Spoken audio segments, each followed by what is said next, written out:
더 뉴스 2부 시작합니다. 튀르키예 강진으로 인한 사망자가 15,000명을 넘어서 2011년 동일본 대지진 이후 최악의 인명피해를 내고 있습니다. 현지에서는 인명구조의 골든타임으로 여겨지는 시간이 지나면서 더딘 구조 작업에 대한 비판의 목소리도 커지고 있습니다. 국민의힘은 이상민 행안부 장관 탄핵안 의견은 헌법을 무시한 입법 독재라며 비판을 이어갔습니다. 민주당은 이 장관을 두둔하는 윤석열 대통령을 향해 무책임한 지도자라고 비판하는 등 탄핵안 의결 후 후폭풍이 전국을 급속히 얼어붙게 하고 있습니다. 북한이 어젯밤 건군절 75주년을 맞아 김정은 국무위원장이 참석한 가운데 대규모 열병식을 진행했습니다. 괴물 ICBM 화성 17형을 비롯해 고체 연료 엔진을 착용한 신형 미사일도 공개한 걸로 전해졌습니다. 신안 앞바다에서 전복된 어선 청보호가 선내 수색을 마치고 목포로 예인되고 있습니다. 사고 해역에서는 여전히 실종 상태인 선원 4명을 찾기 위한 수색 작업이 엿새째 이어지고 있습니다. 인천에서 전자발찌를 차고 있던 30대 남성이 편의점 주인을 살해하고 달아났습니다. 경찰은 전자발찌를 끊고 달아난 이 남성을 전국에 공개 수배했습니다. 벤츠와 아우디 등 독일 자동차 제조사들이 배출가스 저감 기술을 담합한 걸로 드러나 과징금 423억 원이 부과됐습니다. 공정위가 기술 개발 과정에서 제조사들의 담합 행위를 제지한 건 이번이 처음입니다. 네, 더 정치 시작합니다. 이상민 장관 탄핵 소추안 가결 이후 여야는 대치를 이어가고 있습니다. 국민의힘 당대표 후보 4명을 압축하는 컷오프 결과는 내일 발표되는데요. 전국 현안들 두 분과 짚어보겠습니다. 조혜진 국민의힘 의원, 박주민 민주당 의원과 함께합니다. 어서 오세요. 예, 반갑습니다. 네. 어제 헌정사상 초유의 일이 벌어졌습니다. 이상민 장관 탄핵 소추안이 가결됐는데 일단 어제 그 투표 현장에 계셨잖아요. 이번 결정의 의미 어떻게 해석하고 계십니까? 제가 끝나고 난 뒤에 동료 의원들한테 조금 그 얘기도 해서 옮기기 좀 부적절한 표현도 했을 정도로 개인적으로도 이렇게 가서 되겠나 하는 생각이 심각한 생각이 들었습니다. 일단 제가 볼 때는 이게 감정적으로 뭔가 이렇게 대통령이나 이렇게 그 이상민 장관에게 대해서 불만이 있는 걸 갖다가 이런 식으로 표출한 거 아닌가 하는 그런 감정적 측면에서 이제 그런 생각이 좀 들었고, 그 다음에는 어떻게든 이제 이재명 대표 리스크가 있으니까 이 대통령이나 정부를 막 흔들어서 그 이재명 대표 리스트를 좀 해결하는데 그 역으로 좀 이렇게 좀 도움이 될까 하는 그런 기대를 갖고 있는 건가 싶기도 하고, 저도 이제 그 법학을 학문으로서 공부한 입장에서 보면은 전공도 저는 이제 헌법인데 이 정치적으로 대통령이나 장관에 대해서 불만을 갖고 비판하고 하는 거야 있을 수 있습니다. 정당이니까 또 야당이니까. 근데 그거를 헌법이 규정한 제도를 악용해가지고 또 다수 의석을 이용해가지고 이런 식으로 국회의 의사결정으로 어쨌든 야당이 하지만 방망이를 두드리는 순간에 이거는 국회가 헌법재판소에 소추하는 게 되거든요. 그러니까 우리 여당은 다 반대하고 야당은 다 찬성하고 했지만은 형식적으로는 국회가 헌법재판소에 현직 장관을 국무위원을 소추한 것이 되는데 헌법에 탄핵 소추라는 제도는 분명한 근거와 그 조건을 달아놨습니다. 헌법과 법률에 위반하는 경우에 한다는 것이 있는데 그 규정이 되어 있는데 정치적으로 불만이다. 또 마음에 안 든다라고 해서 이런 제도를 이렇게 악용하는 것은 헌법을 파괴하는 행위라고 해도 이거는 할 말이 없을 정도입니다. 그런 측면에서 저도 어제 그 현장에서 굉장히 좀 착잡한 생각이 들었습니다. 네, 감정적인 측면에서 내린 결정이 아니냐라는 이야기를 해주셨는데 소추안 직접 제출하시기도 했잖아요. 근데 발의했던 인원보다 더 많은 인원들이 이제 가결이 됐어요. 어제 결정 어떻게 보셨습니까? 지금 뭐 감정적 결정 아니냐라고 말씀하셨고, 또 하나는 이재명 대표에 대한 방탄용 아니냐 이렇게 말씀하셨습니다. 감정적인 결정 아니고요. 탄핵 사유도 있고 탄핵의 필요성도 있다라고 보고 있습니다. 아시다시피 이제 행안부 장관은 안전 관련된 주무부처 장관이죠. 이태원 참사가 있기 전부터 많은 언론 매체에서 굉장히 많은 인파가 몰릴 것이다. 그래서 위험에 대비해야 된다라는 보도를 내놨음에도 불구하고 안전 관련된 주무부처 장관으로서 아무런 역할을 하지 않았죠. 참사 당시에도 사실상 대응을 거의 하지 않았습니다. 그래서 중대본 굉장히 늦게 꾸려졌죠. 심지어는 대통령이 행안부 장관을 중심으로 대응하라라고 지시를 내렸음에도 불구하고 아무런 역할도 하지 않았습니다. 네. 중수본 아예 안 꾸려졌습니다. 현장에서 굉장히 많은 혼란상이 있었고요. 그래서 일부 가족분들은 CPR 등을 통해서 맥박이 뛰고 생명 유지되고 있었던 사람들조차도 구하지 못했다라는 평가를 할 정도입니다. 그 이후에도 보시면 아시겠지만 국민들에게 상처를 주는 그리고 피해자들에게 상처를 주는 2차 가해성 발언 계속했었고요. 국회 출석해서는 책임을 은폐하거나 축소하려는 시도를 계속했었습니다. 네. 결과적으로 탄핵 사유 충분하다라고 말씀드리겠고 네. 그리고 저희는 이미 해임 건의부터 시작해서 계속 예고해 왔습니다. 갑작스럽게 한 거 아닙니다. 이 엄청난 사태에 대해서 주무장관이 책임을 져야 된다. 스스로라도 물러나든지 안 되면 대통령이 결단해라라는 요구를 계속했는데 하지 않았기 때문에 탄핵에 나갔다는 거 말씀드리겠습니다. 네, 이태원 참사 대책본부 그 참사 수습단장을 맡고 네. 계시잖아요. 이태원 유족들은 어제 결정 보고 뭐라고 하던가요? 어제 이제 사실은 의결이 끝나고 나서 가족분들이 국회에 계셨습니다. 예. 현장에 계셨거든요. 그래서 만나 뵈러 갔더니 적어도 오셨던 가족분들은 감사하다. 국회가 역할을 제대로 했다라는 의사표명을 해주셨습니다. 네. 방탄이라는 얘기에 대해서 잠깐만 말씀드리면, 자, 방탄이 되려면 저희가 이걸 탄핵을 했으면 검찰이 수사를 안 해야 되잖아요. 그런 연관관계가 있습니까? 저는 없다고 보고요. 특히 정의당이나 기본소득당 같은 다른 야당이 더 강경하게 장관에 대한 탄핵을 요구했었다. 이런 것들 봤을 때 어떻게 이재명 대표에 대한 방탄의 의미가 있는지 이해할 수가 없다는 말씀드리겠습니다. 네, 이 부분 짧게만 단독 들어볼까요? 이재명 대표는 그 출두를 주말에 할 거냐 평일에 할 거냐 가지고도 계속 실랑이를 하는 사람입니다. 검찰하고 밀고 당기를 합니다. 그거는 주말에 하면은 보도 양이 그만큼 줄어들기 때문에 이 대표는 어차피 법리나 사실관계로 검찰하고 다툴 생각을 포기했고 여론몰이로 정치적 압박으로 대응하겠다고 이제 방향을 정해놓은 상황에서 이게 금요일 평일에 그 검찰 소환되는 모습이 뉴스로 쫙 퍼지는 거하고 주말에 뉴스 보도량이 적을 때 그 출두하는 거하고 이 여론의 차이점까지도 따지는 분입니다. 그러니까 예.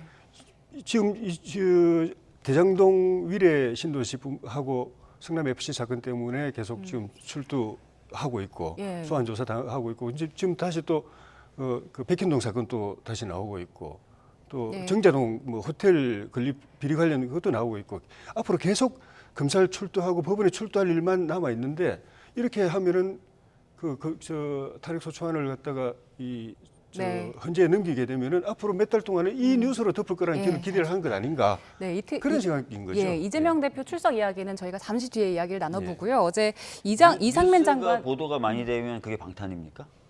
저희가 그 이해가 안 주제는 되는 잠시 뒤에 함께 표현이신데? 이야기를 네. 나눠보겠습니다.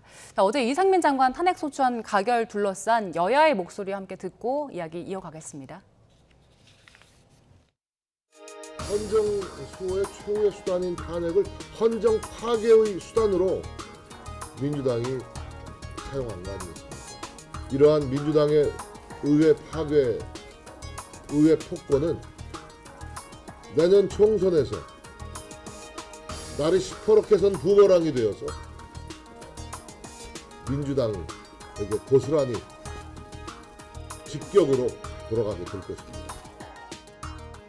이상민 장관을 계속 두둔만 하고 있는 윤석열 대통령은 헌법과 법률이 정한 국가의 제1공복으로서의 의무를 저버린 무책임한 지도자로 우리 역사에 부끄럽게 기록될 것입니다.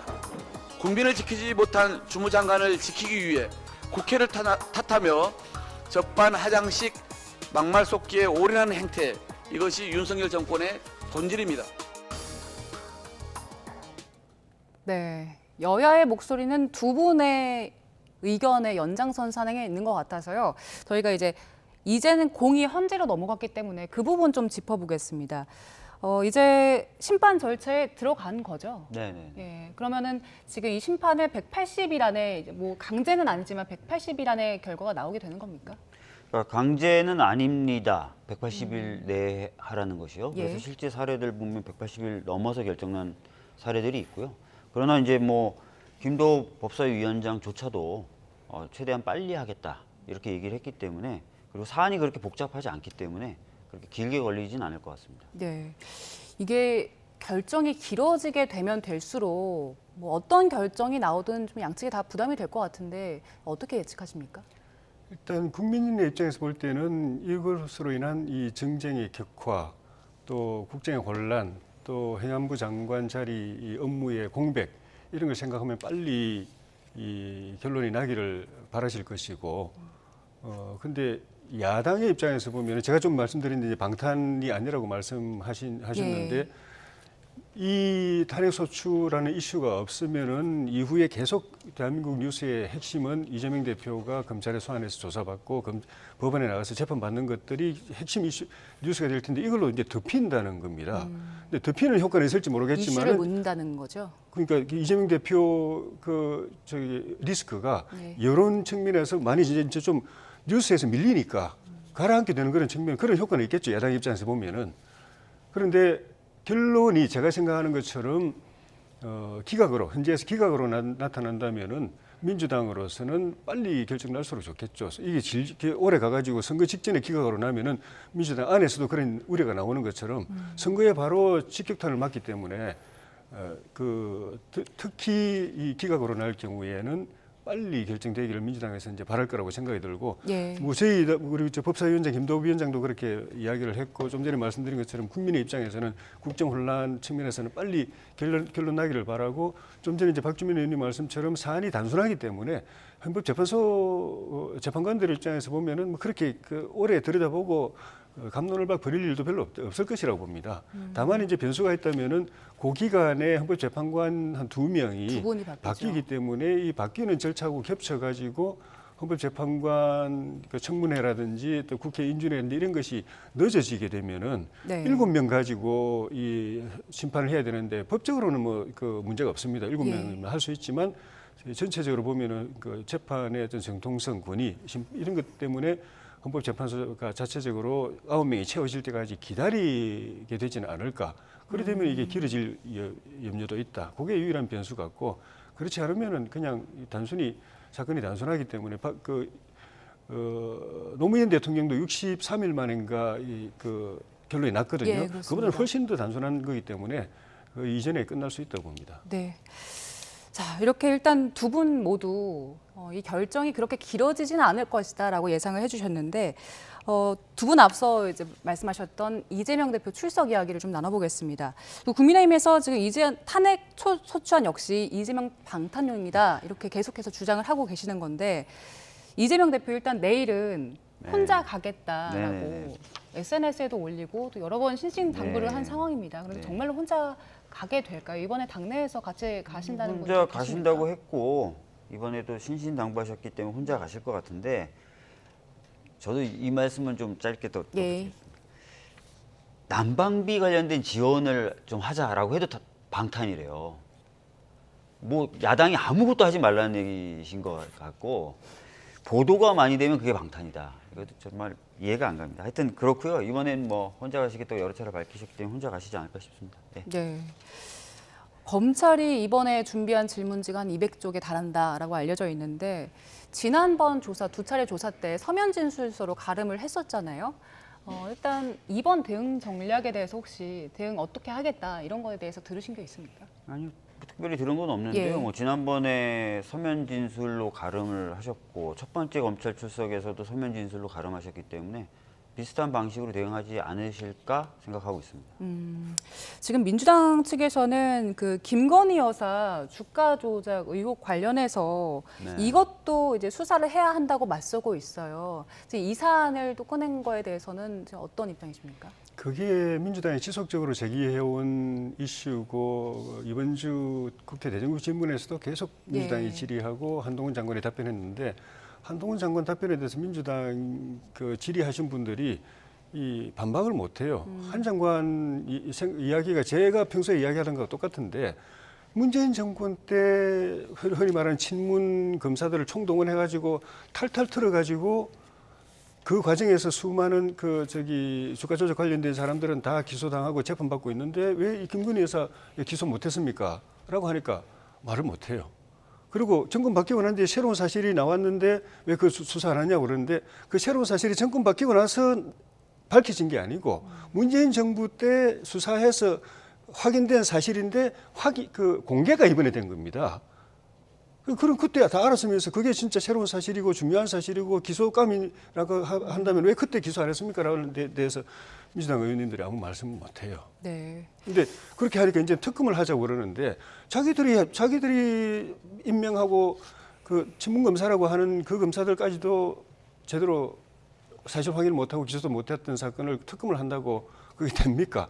그런 걸 갖다가 국회가 이번처럼 막 야당이 숫자의 힘을 가지고 의결을 한다고 해서 대통령이 그걸 갖다가 동의해 줄 수가 있겠습니까? 그러니까 민주당은 결국 대통령이 이런저런 이유에서 다 거부할 수밖에 없다. 특검법을 나오더라도 거부권 행사밖에 할 수밖에 없다는 걸 알면서도 이렇게 하는 거는 그런 모양을 대통령이 자기 부인과 관련된 특검이 온 걸 갖다가 거부권 행사하는 모양을 국민들 앞에 보여주고 싶어 하는 거, 그걸 통해서 대통령 흠집내고 싶어 하는 거 이외에는 목적이 없다고 봅니다. 네. 가능성에 대한 기대도 없고 안 된다는 걸 알고 있고 근거도 없다는 걸 알고 있다고 봅니다, 저는. 내일 권오수 전 도이치모터스 회장 선고 나오잖아요. 네. 사실 주범격인데 이 선고 결정 내용 따라서 민주당 대응 방침 달라집니까? 뭐 일부 달라질 수도 있겠지만 뭐 김건희 여사의 도이치모터스 주가 조작 사건 관련된 의혹들, 또 그 의혹들을 뒷받침할 만한 여러 가지 정황들, 네. 또 심지어는 재판정에서의 진술 이런 것들이 많이 나왔기 때문에 크게 영향받지 않고 특검법은 추진될 것으로 보입니다. 아까 말씀하셨던 부분에 대해서 좀 덧붙여서 좀 반박을 좀 하고 싶은데요. 뭐 친정권 검사들이 다 이제 수사했는데 기소를 못하지 않았냐? 제가 확인한 바로는 제가 지난번 법사위에서 법무부 차관에게 질문했을 때는 소환을 했으나 소환에 불응했다. 김건희 여사에 대해서. 그래서 조율 중이다라는 답변을 제가 받은 바가 있거든요. 보통은 기소 여부에 대한 최종 판단을 할 때는 당사자를 불러서 조사를 합니다. 그리고 나서 이제 기소 여부를 판단하죠. 그렇지 않고 이제 기소하는 경우도 있긴 하지만 매우 이례적인 것입니다. 그래서 최종 판단을 하기 위해서 김건희 여사 소환했지만 대선 전이라서 나가기 어렵다는 답변을 받고 그래서 소환을 못했고 근데 대선이 끝나고 나서 정권이 바뀌자 이제 소환이 안 되고 있는 것이죠. 그래서 이제 기소를 못 하고 있는 것이고 정권이 바뀐 지 거의 이제 1년이 다 돼갑니다. 1년이 다 돼가는데 진짜 아무런 문제가 없으면 수사했던 검사들 중심으로 해서 불기소 처분을 하겠죠. 사건을 종결하겠죠. 근데 종결을 못 하고 있습니다.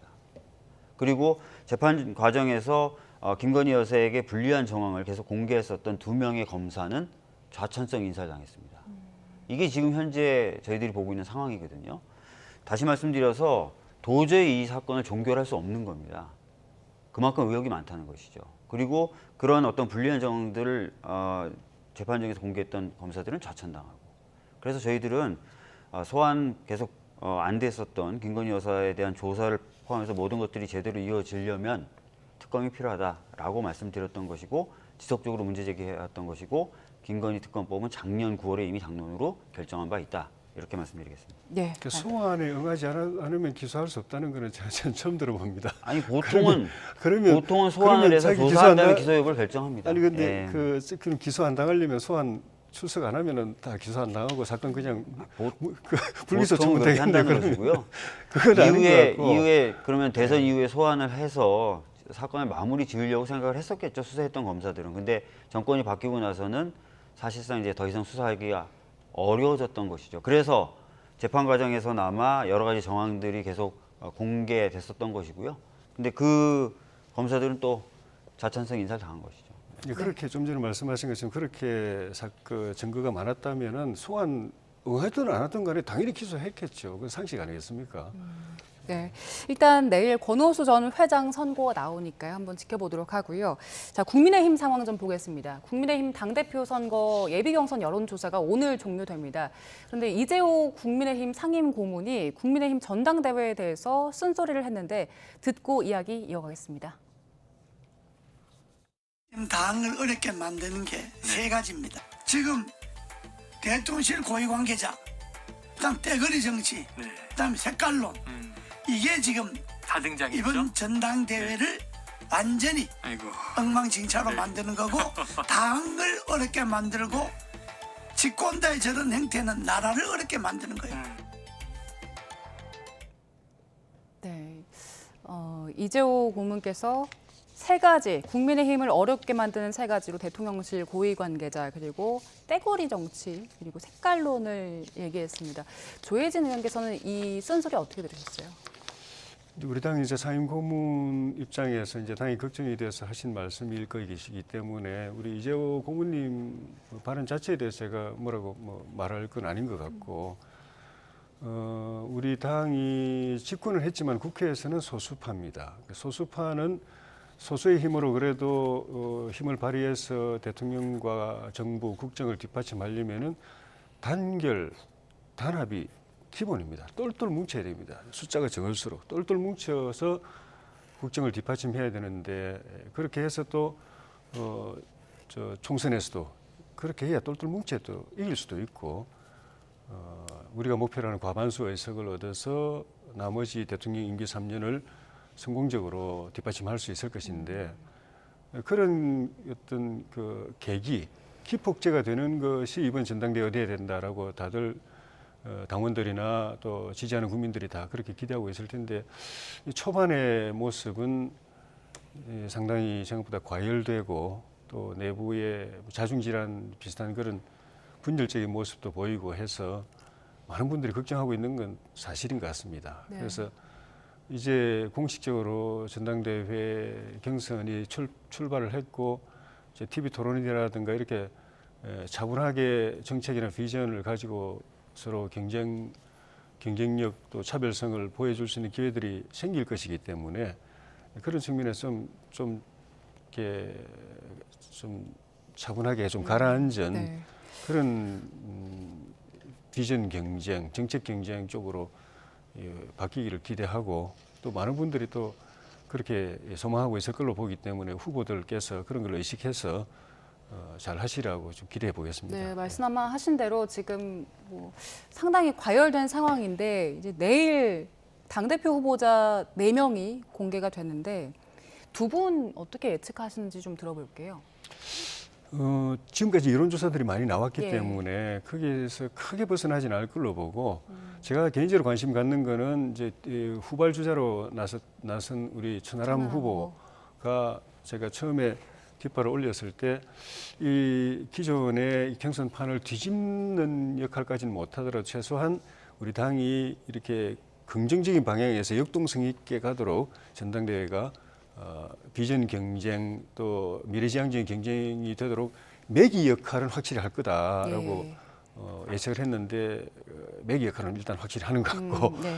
이 판을 흔들어 놓을 정도까지의 이 저력을 발휘하는지, 그거는 4강 또는 그 이후에 투표 결과, 그래서 결선 투표까지 가느냐 안 가느냐 이런 걸 좀 더 지켜봐야 될 것 같습니다. 네, 일단 천하람 후보 주목하신다고 하셨고, 지금 일단 1, 2위는 김기현 후보, 안철수 후보 안정적으로 들어가고, 나머지 3, 4, 5위 후보가 관심이잖아요. 상대당이지만 어떻게 관측하고 계세요? 여론조사 결과대로 나올 것 같고요.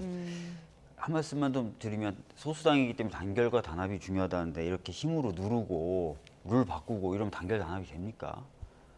저는 단결 단합 안 될 것 같은데요. 하여튼 그런 말씀만 좀 드리겠습니다. 네. 2명 누구 여론조사 예상하세요? 결과대로 되겠죠. 여론조사 결과가 좀 다양하게 나와서요. 천하람 후보가 들어가는 결과도 있고, 윤상현 후보가 들어가는 결과도 대체적인 있고. 여론조사 결과는 김기현 안철수죠. 3, 4위 후보는 어떻게 예측하십니까? 3, 4위요? 예.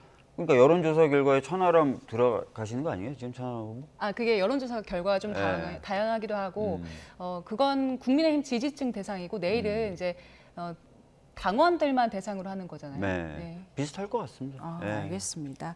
자, 그리고 이제 나경원 전 의원이 김기현 의원 손을 적극적으로 이렇게 지지 의사를 표명한 건 아니지만 함께 어느 정도 뜻을 하기로 한 것 같은데, 김기현 의원의 앞으로 전당대회 일정에 어떤 영향을 미칠까요? 나경원 전 의원이 불출마 선언하면서 이번 전당대회는 역할이 없을 것 같다. 그러니까 예. 빠져 있을 것처럼 이야기를 했는데 시간이 그렇게 많이 안 지난 상황에서 예. 바로 또 누구를 공개적으로 지지하고 또 참여하고 하는 모습을 보이는 건 조금 부담되는 부분이 있었을 것입니다. 그렇지만 따로 집 자택에서도 김기현 후보를 만났고 예. 또 가족들이 이렇게 여행 가시던 강릉에 찾아오는 걸 또 예. 만났고 또 김기현 후보의 지지 성향을 보인 의원들이 또 찾아오는 것도 만나주고 본인 캠프에서 자기를 돕던 또 전직 의원들도 김기현 후보 쪽으로 가고 이런 전반적인 상황을 그대로 이렇게 제지하지 않고 두고 있는 거는 어쨌든 이 관찰자들 입장에서 보면은 김기현 후보에 대한 우호적 그 표현이다라고 다들 이제 해석을 하는 것 같고 다만 이제 김기현 후보의 그 지지율, 지지층에 예. 대한 영향은 본인이 직접적으로 지지를 받았던 표들은 이래저래 다 이제 흩어진 것 같은데 예. 아직 우리 당의 여론조사를 해보면 15% 안팎으로 유동층, 부동층, 무응답하거나 아니면은 지지 후보가 없다고 하거나 아니면은 잘 모르겠다고 대답하는 층이 15%, 많으면 25%, 작으면 10% 왔다 갔다 하거든요. 이 층에는 이런 흐름이 어떤 영향을 줄 수도 있지 않겠는가. 그건 어쨌든 간에 하나의 변수기 때문에 뚜껑 열어봐야겠네요. 좀 지켜봐야 될 그 예. 사안인 것 같습니다. 예, 알겠습니다. 자, 전국 현안 두 분과 짚어봤습니다. 조혜진 국민의힘 의원, 박주민 민주당 의원과 함께했습니다. 고맙습니다. 예, 네. 고맙습니다.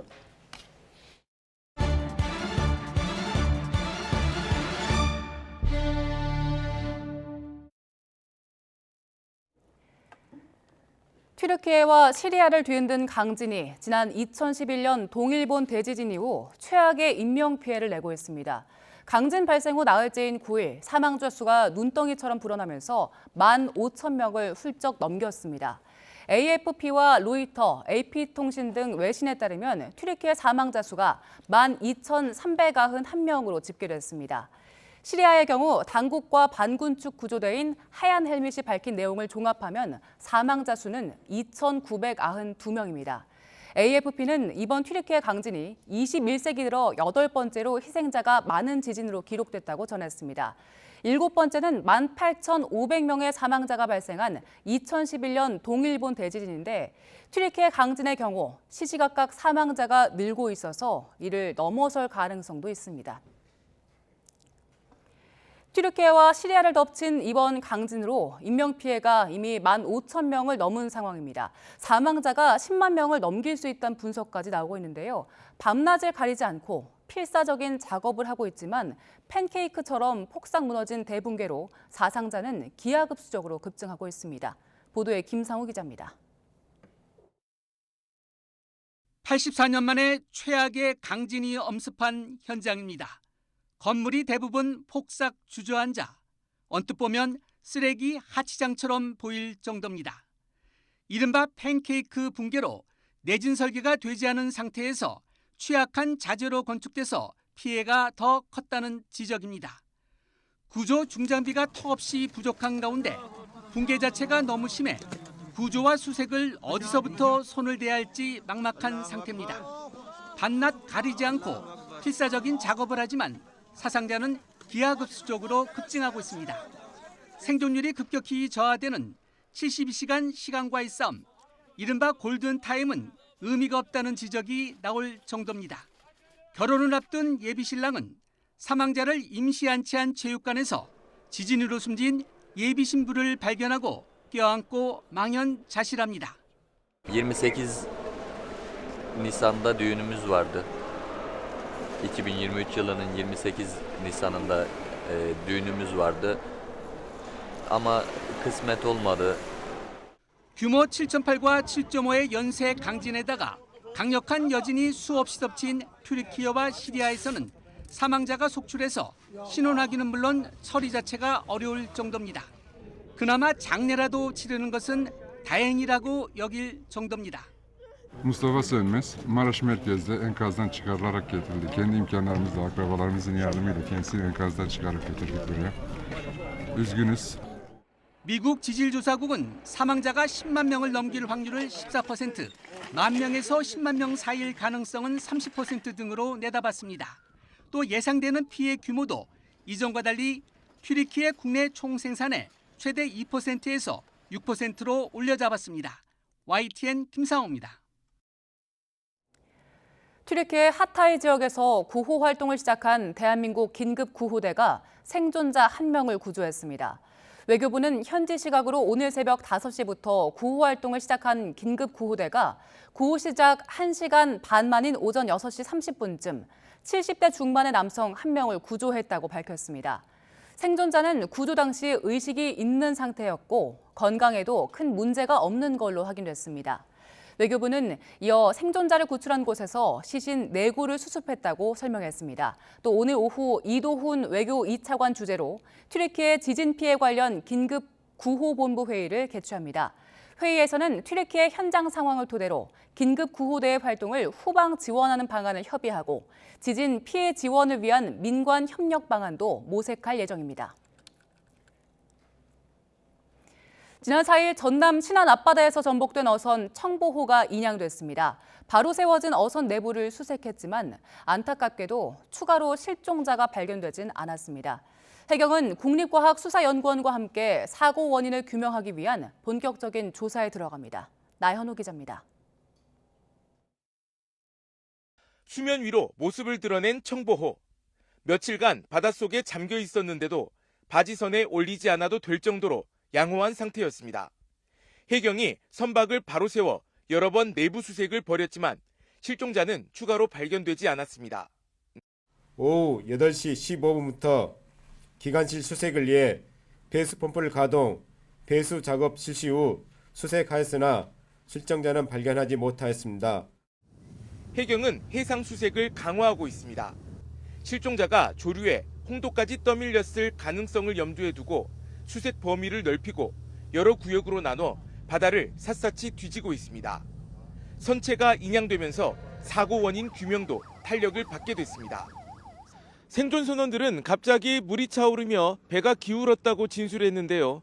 해경은 당시 상황이 담겨 있을 것으로 보이는 선내 CCTV 6점을 확보해 국립과학수사연구원에 분석을 의뢰했습니다. 선체 외부에 별다른 파손 흔적이 없는 것으로 미뤄 내부 원인으로 사고가 났을 가능성이 큽니다. 침수나 전복을 단정할 만한 그것은 발견되지 않았는데요. 저희 관계기관과 합동 감시를 통해서 그 원인을 밝히도록 노력하겠습니다. 선주와 조선소 관계자들을 상대로 참고인 조사를 한 해경은 선체 개조 여부나 통발 과적, 구명 뗏목 미작동 등의 의혹도 들여다볼 계획입니다. YTN 나연호입니다. 이창양 산업통상자원부 장관은 가스요금 인상과 함께 겨우철 난방 수요가 급증해서 난방비 부담이 늘었지만 전기와 가스요금을 올해도 단계적으로 인상하겠다고 밝혔습니다. 이 장관은 국회 상임위에 출석해 지난해 우크라이나 사태 등으로 국제 천연가스 가격이 최대 10배까지 급등해서 요금 인상 요인을 일부 반영했다며 이같이 말했습니다. 이어 취약계층의 부담을 덜기 위해 동절기 에너지 바우처 지원 금액을 2배로 인상하고 도시가스 요금 할인과 차상위 계층 난방비 지원 규모도 확대했다고 강조했습니다. 온갖 물가가 올라 서민 부담이 커지는 상황에서 많은 대학들은 등록금 인상을 검토하고 있습니다. 교육부가 등록금 인상을 결정한 대학들에게 유감이라고 밝혔는데요. 별도의 불이익은 없다고 말해서 사실상 올려도 된다는 신호를 줬다는 해석도 나옵니다. 장하영 기자입니다. 대중교통비도 가스요금도 금리도 모두 오르는 가운데 14년째 동결 중인 대학 등록금도 꿈틀대고 있습니다. 동아대가 고심 끝에 올해 3.95% 인상을 결정했고 전국 교육대학 10곳 중 8곳도 많게는 4% 넘게 등록금을 올리기로 했습니다. 더 큰 문제는 내년입니다. 4년제 대학 총장의 39%가 내년에 등록금 인상을 검토하고 있다고 밝혔기 때문입니다. 누적된 재정난을 더는 버티기 힘들다는 게 대학들 입장입니다. 굳건했던 대학 등록금 동결 기조에 균열이 생기자 교육부가 나섰습니다. 등록금 동결 기조를 유지하고 있음을 강조드립니다. 그럼에도 불구하고 등록금 인상을 결정한 일부 대학에는 유감의 뜻을 표합니다. 표현은 강경했지만 이후 발표 내용은 그렇지 않았습니다. 대학 등록금 동결 여부와 연동된 국가 장학금 2유형이 현재 교육부가 쥐고 있는 유일한 수단입니다. 그런데 물가 상승에도 불구하고 지난해와 똑같은 3,800억 원이 배정됐습니다. 법으로 정하고 있는 대학 등록금 인상률 최대치는 소비자 물가 상승률과 연동되는데 물가가 오르면서 올해는 4% 넘게 올릴 수 있습니다. 실제로 동아대는 올해 등록금 인상으로 50억 원을 더 마련해 국가장학금 20억 원을 상쇄하고도 남았습니다. 교육부는 국가장학금 2유형이 더 이상 유효한 정책 수단으로 작동하기 어렵다면서도 다른 당근이나 채찍은 없다고 못 박았습니다. 그 외에 어떤 재정 지원 사업이나 쪽에 인센티브나 무슨 디스인센티브나 이런 거를 연계할 생각은 아직 검토하고 있지는 않습니다. 물가가 더 오르면서 내년에는 5%대 등록금 인상도 가능할 걸로 보이는데 정부가 대학의 이런 움직임을 사실상 묵인한 거라는 해석도 나옵니다. YTN 장하영입니다. 올리브영이 납품업체의 독점 거래 등을 강요한 의혹과 관련해 공정거래위원회가 조만간 관련 조사를 마무리하고 제재 절차에 착수할 예정입니다. 공정위는 올리브영이 랄라블라와 롭스 등 경쟁업체에 상품을 공급하지 않도록 납품업체를 압박했는지 조사하면서 공정거래법상 시장 지배적 지위 남용 조항을 적용하는 걸 검토하는 걸로 전해졌습니다. 이에 대해 공정위 관계자는 구체적인 언급을 피했고 올리브영 측은 아직 조사 중인 사안이라면서 적극적으로 조사에 임하고 있다고 설명했습니다. 배출가스 저감 기술을 담합한 독일 경유차 제조사들에 400억 넘는 과징금이 부과됩니다. 경쟁을 가로막는 합의로 친환경 차량에 대한 소비자 선택권을 제한한 건데 기술 담합을 제한한 건 이번이 처음입니다. 이영원 기자입니다. 제재 대상은 벤츠와 BMW, 아우디, 폭스바겐 등 독일 경유차 제조사입니다. 공정거래위원회는 이들 제조사가 배출가스 저감 장치를 개발하면서 핵심 기술을 담합했다고 밝혔습니다. 배기가스 저감 장치는 배출가스의 요소수를 공급해 연료가 연소하면서 나오는 질소 산화물을 인체에 해가 없는 물과 질소로 정화해 줍니다. 요소수 공급량에 따라 정화 정도가 결정되는 만큼 요소수 분사 전략은 저감 장치의 핵심 기술로 꼽힙니다. 공정위는 이들 업체가 지난 2006년 요소수 분사 전략을 함께 논의하면서 질소 산화물을 항상 최대로 줄일 필요가 없다는데 공감한 것으로 파악했습니다. 합의한 대로 소프트웨어를 개발해 경유차를 출시하면서 질소 산화물을 최대한 줄일 수 있는 기회를 스스로 차단했다고 지적했습니다. 스위치를 껐다 켰다 할 수 있는 장치를 하나 추가하기로 듀얼 모드가 작동이 되면 이 스위치가 꺼지면서 요소수 분사량이 줄어들고 결과적으로 배출가스 정화 기능도 저감되게 되겠습니다. 요소수 분사량이 늘면 질소 산화물을 더 많이 정화할 수 있어 환경에 좋습니다. 하지만 보관 탱크가 커져 공간을 많이 차지하고 무게도 나가 연비가 떨어지는 단점이 있습니다. 이 때문에 이런 담합 행위가 이루어졌다는 겁니다. 친환경 혁신 기술 개발 경쟁을 공동으로 회피하였으며 그 결과 국내 소비자들은 어떤 질소 산화물 저감 기능이 우수한 친환경 차를 선택할 수 있는 기회가 제한되었다고. 이에 공정위는 이들 업체의 시정명령과 함께 과징금 423억 원을 부과하기로 했습니다.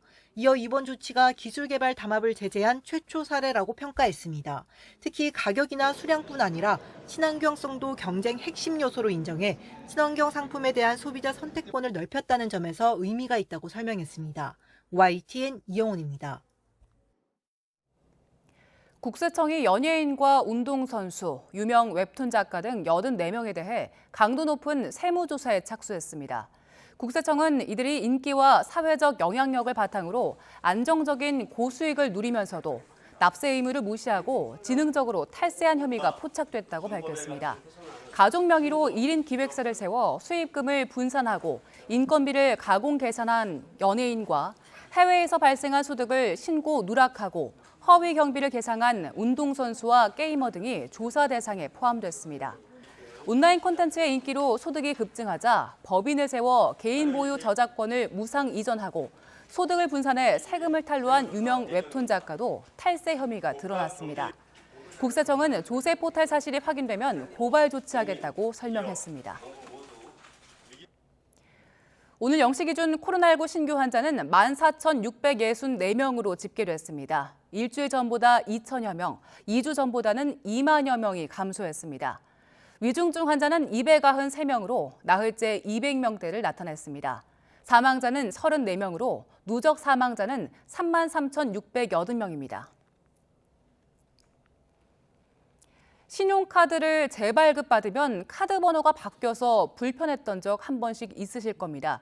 이 때문에 카드 번호를 유지한 채 재발급받을 수 있는 서비스가 등장했는데 새로운 카드를 받더라도 기존 카드에 일부 결제 기능이 남아있어서 부정결제가 발생할 우려가 있는 걸로 나타났습니다. 박정현 기자입니다. 지난달 A씨는 오랜만에 카드 명세서를 들여다봤다가 깜짝 놀랐습니다. 사용한 적도 없는 교통비가 한 달에 10여만 원씩 6개월 동안 모두 73만 원이 빠져나가고 있었던 겁니다. 명세서를 확인해 보니까 제가 가지도 않는 곳이 찍혀 있었고 좀 황당하고 놀랐습니다. A씨는 지난해 6월 신용카드가 없어졌다고 생각해 재발급 받은 적이 있습니다. 하지만 누군가가 A씨의 기존 카드를 습득해 교통카드로 몰래 계속 쓴 건데 이미 새 카드가 발급된 가운데 어떻게 예전 카드에서 대금이 결제된 걸까? A씨는 원래 쓰던 카드 번호를 새 카드에 그대로 입히는 이른바 카드 번호 유지 재발급 서비스를 이용했습니다. 카드 번호가 바뀌면 정기 결제나 간편 결제에 등록해둔 카드 정보도 새로 입력해야 하는 번거로움을 덜 수 있도록 카드사가 도입한 제도입니다. 그런데 이 방식으로 새 카드를 받을 경우 기존 카드에서 다른 결제는 모두 막혀도 교통카드 기능만큼은 살아있다는 걸 카드사도 간과했습니다. 일반적으로 카드 비밀번호나 CVC 번호 같은 여러 정보를 종합해 결제가 이뤄지지만 그때그때 요금이 찍혀나가는 교통카드는 카드 번호만으로도 결제 승인이 떨어져서 번호만 같다면 새 카드와 예전 카드를 동시에 쓰는 게 가능한 겁니다. 카드사는 이에 따라 해당 서비스는 카드가 손상돼 사용이 어려워 재발급 받을 때를 위해 설계된 거라며 도둑맞았거나 잃어버린 경우엔 부적합하다고 해명했습니다. A씨는 그러나 이러한 설명은 전혀 듣지 못했고 애초 단순히 카드를 찾지 못하는 걸로 여겨 도난이나 분실 신고 없이 재발급 신청만 했다는 입장입니다. 집안에 카드가 어디 있다고 생각을 해서 카드를 재발급을 받으면은 당연히 앞선 카드는 정지될 거라고 생각을 했고 그 교통카드에 대한 그 내용은 어디를 봐도 찾아볼 수가 없어서 카드사가 곧 재발 방지책을 만들겠다고 약속한 가운데 A씨의 신고를 받은 경찰은 카드 이용 내역을 바탕으로 부정사용 용의자를 추적하고 있습니다. YTN 박정현입니다. 전자발찌를 차고 있던 30대 남성이 집 근처 편의점 점주를 살해한 뒤 달아나 경찰이 추적에 나섰습니다. 어젯밤 11시 40분쯤 인천 계양구의 편의점에서 집주인 30대 남성이 숨진 채 발견됐습니다. 경찰은 편의점 CCTV 등을 토대로 전자발찌를 차고 있던 32살 남성 A씨가 점주를 흉기로 찔러 살해한 걸로 보고 추적하고 있습니다. A씨는 범행 뒤 집으로 돌아가 흉기를 버렸고 주변 아파트에서 전자발찌를 끊은 뒤 흰색 택시를 타고 달아난 걸로 파악됐습니다. 경찰과 교정당국은 A씨 사진을 공개하면서 시민의 적극적인 제보를 당부했습니다. A씨는 강도상해 혐의로 복역한 뒤 재작년 12월 출소해서 전자발찌를 착용한 채 생활한 걸로 알려졌습니다. 영화배우 유아인 씨가 향정신성 의약품 프로포폴을 상습 투약한 혐의로 경찰 수사를 받고 있습니다. 서울경찰청은 최근 유 씨를 마약류 관리법 위반 혐의로 입건해 출국 금지 조처를 내렸습니다. 앞서 향정신성 의약품 유통을 감시하는 식품의약품안전처는 유 씨의 프로포폴 처방 빈도가 지나치게 잦다면서 경찰에 수사를 의뢰했습니다. 경찰은 국립과학수사연구원에 유 씨 채무에 대한 감정을 의뢰하는 등 상습 투약 여부를 확인하고 있습니다. 이에 대해 유 씨 소속사는 보도 자료를 내고 유 씨가 모든 조사에 적극적으로 협조하고 있고 문제가 되는 부분은 적극 소명하겠다면서 심려를 끼쳐 죄송하다고 밝혔습니다. 초등학생 5학년 아들을 학대하고 숨지게 한 혐의를 받는 친아버지와 의붓 어머니에 대한 구속영장이 신청됐습니다. 인천경찰청은 오늘 아이를 학대해 숨지게 한 혐의로 의붓어머니 42살 A씨와 아들을 상습 학대한 혐의로 친아버지 39살 B씨에 대해 구속영장을 신청했습니다. 이들 부부의 11살 아들은 지난 7일 인천시 남동구 자택에서 온몸에 멍이 든 채 숨졌습니다. 아이의 멍이 자해로 인해 생긴 거라던 부부는 이후 진술을 번복해서 훈육을 위해 때렸다며 혐의를 일부 인정했습니다. 뇌전증을 앓고 있다며 속여 병역 의무를 피한 프로스포츠 선수들과 이 과정을 도운 브로커 등 40여 명이 추가로 재판에 넘겨졌습니다. 서울 남부지방경찰청은 뇌전증 증상을 허위로 꾸며 병역을 기피한 혐의로 프로배구 선수 조재성과 영화배우 송덕호, 의대생 등 42명을 불구속 상태로 재판에 넘겼습니다. 또 이들의 범행을 도운 5명도 불구속 기소했습니다. 병역 면탈자들은 지난 2019년부터 지난해 11월 사이 병역 컨설팅 명목으로 브로커에게 300만 원에서 6천만 원가량을 지급하고 범행 시나리오 등을 제공받은 뒤에 뇌전증 증상을 거짓으로 꾸며 병역 의무를 회피한 혐의를 받습니다.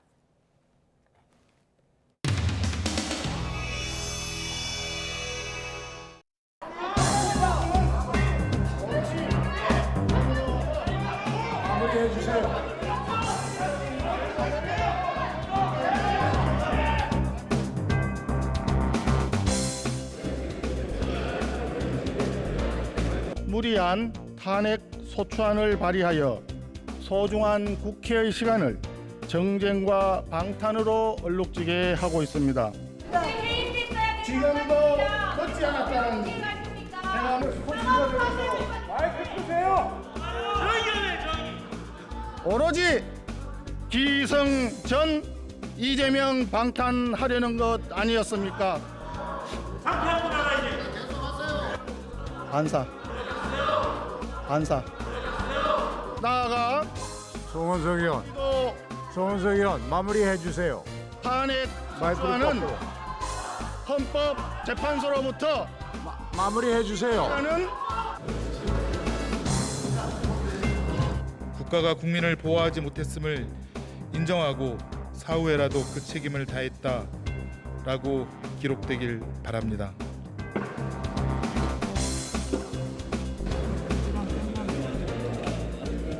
행정안전부 장관 이상민 탄핵 소추안은 가결되었음을 선포합니다.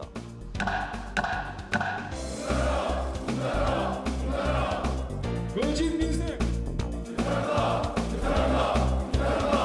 이재명 대표 지금 사법리스크에 대한 방탄 아니겠습니까? 너무너무 뻔한 국민들이 아실 거라고 봐요. 이 탄핵 소추안이 얼마나 황당한 일인지 저는 스스로 구렁텅이에 들어가는 거다 이렇게 생각합니다. 국민이 심판한다는 게 내년 총선에서 심판한다는. 지금 방금 대통령실에서 입장문 내고 요거 탄핵안이 의정사의 부끄러운 역사로 기록될 거라고 이렇게 반박을 했는데 관련해서 어떻게 보십니까? 윤석열 정권이야말로 헌정사의 가장 부끄러운 정권이 될 것입니다. 자기들이 감당해야 될 일을 국회가 수습하고 있는 거 아니겠습니까? 일말의 양심이라도 있다면 열린 입이라고 아무 이야기나 찌끄러지지 마십시오.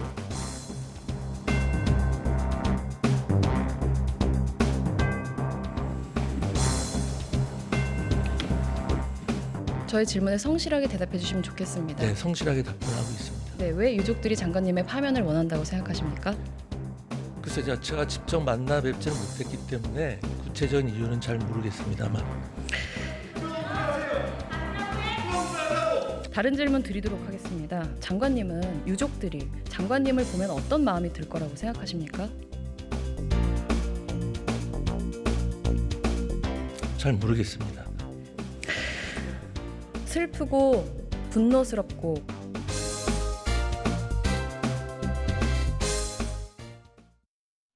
오늘도 초봄처럼 온화한 날씨가 이어지고 있습니다. 현재 서울 기온은 9.4도까지 올라 3월 중순에 해당하는 기온을 보이고 있는데요. 내일은 오늘보다 날이 더 포근해지겠습니다. 내일 서울 아침 기온은 영상 2도, 낮 기온은 10도로 종일 예년 기온을 6도가량 크게 웃돌겠습니다. 오늘 밤부터는 전국에 건조함을 해소해줄 단비가 내립니다. 비는 늦은 오후 제주도에서 시작돼 밤 사이에는 그 밖에 전국으로 확대하겠고요. 기온이 크게 떨어지는 새벽에는 비가 눈으로 바뀌어 내리는 곳도 있겠습니다. 특히 경남 북서 내륙에는 최고 15cm의 폭설이 쏟아지겠고 경북 북동 산간에도 7cm가 넘는 많은 눈이 오겠습니다. 또 제주도에는 최고 60mm, 남해안에도 30mm 이상의 많은 비가 내리겠고요. 서울 등 수도권에는 상대적으로 적은 양의 눈비가 예상됩니다. 이번 눈비는 내일 오전이면 대부분 그치겠습니다. 내일 아침 기온은 오늘보다 2에서 6도가량 높겠습니다. 내일 서울 아침 기온 2도, 대전도 2도, 대구는 3도가 예상됩니다. 낮 동안에도 대부분 10도 안팎의 기온을 보이겠습니다. 내일 낮 기온 서울 10도, 대전 11도, 광주는 12도가 예상됩니다.